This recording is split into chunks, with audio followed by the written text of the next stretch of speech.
পাগল হয়েছি মাতাল হয়েছি। এই লুৎফর, তুই করে যাচ্ছিস রে? আমি তো তোর খুঁজতেছি রে বাপ। আপনি আমাকে খুঁজতেছেন? কোন কি চাচা, আপনার মাথা ঠিক আছে?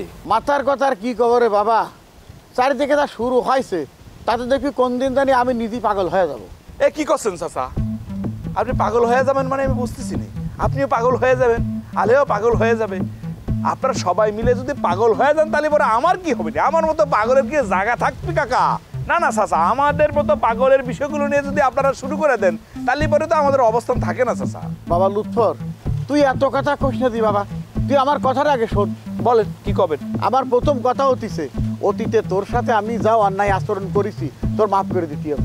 দিলে দ্বিতীয় কথা কি কোন দেখিনি? আর দ্বিতীয় কথা হচ্ছে, তোর আমার একটা উপকার করতে হবে। করলে তো উপকারটা কি সেটা কর। শোন, আলিয়ারে বিয়ে দেওয়ার জন্য একটা ফালতু ছেলের বাড়িতে আশ্রয় দিয়েছিলি, ওরে যেরকম করে বাড়িতে খেদাবি, সাথে ওর ওয়াইফেও খেদাবি। এই চাচা, এই কান দিয়ে আমি কি ভুল শুনতেছি না তো? আরে কিসের ভুল? কোনো ভুল না বাবা রে।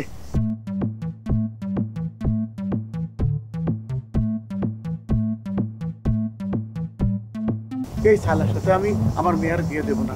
তুই আমার এই ছেলের হাত থেকে তুই আমার বাঁচা। এই শাল কিন্তু মোটে ভালো না। কিন্তু চাচা এতে আমার কি লাভ? তুই কি লাভ চাইস কর? চাচা, আমার জীবনে তো একটাই চাওয়া, একটাই স্বপ্ন, আলে এক বউ হিসেবে পাওয়া। আপনি যদি সেটা পূরণ করে দেন তাহলে আমি মনে করেন মুহূর্তের মধ্যেই তোফা ফকিরে এই গ্রাম সারা করে দিব। ঠিক আছে, আমি রাজি। তুই বাবা একসাথে নামিয়ে পর, তুফারে বিদায় করার সাথে সাথে এই গরম থাকতে আমি তোর আলের সাথে বিয়ে দিয়ে দেবো। ওরে আল্লাহ, আব্বাটি কি কলো? বুঝলেন কিন্তু চাচা, আপনি কিন্তু কথা দিলেন, আমি কথা নিলেন, পরে যাতে আপনি পোল্টি না নেন। আপনি নেবেন না আমার বিশ্বাস, বিশেষ করে ওই যে সন্ধ্যা চাচি আর আলিয়া, এই দুজন যেন বাধা সৃষ্টি করতে না পারে, আপনি খেয়াল রাখবেন কথা। আলেয়া হচ্ছে আমার মেয়ে, সুতরাং আমার কথাই কলাম শেষ কথা, বুঝছিস? আলেয়ার দ্বিতীয় কোনো কথা থাকছি না। এই তো মেয়ের বাপের মতো কথা চাচা। মনে করেন সোয়াল শক্ত করে কথা কবেন। হ্যাঁ, দেখেন না আমি কি করি। শালা তোফা, এইবার তো পাইছি, সাহস পাইছি, আমি তো গ্রাম সারা আমি করে দিব। আরেকখান কথা, তার আবার দাবরানি দিয়ে কারো ঘরে ঢুকাই দিস নি জানো? আরে না না না, কি করছেন চাচা? ওইটাতে ছিল টেস্ট ম্যাচ, আর এবার হলো ফাইনাল ম্যাচ। তো আরেকখান কথা বা, তোর সাথে যে এই ব্যাপারে আমার কথা হয়েছে, কেউ যেন বুঝতেই না পারে, কেউ যেন জানতে না পারে, কারো কবি না, বুঝছিস? জীবনেও না।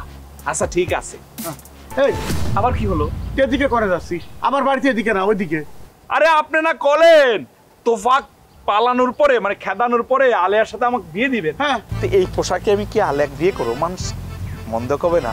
আমি বাড়িতে যাই, সুন্দর করে একটা পাঞ্জাবি পরে আসি, মুখে রুমাল দিয়ে, তারপরে আসবো আপনাদের বাড়িতে, তারপরে মনে করেন ওই তোফা খেদা দিব।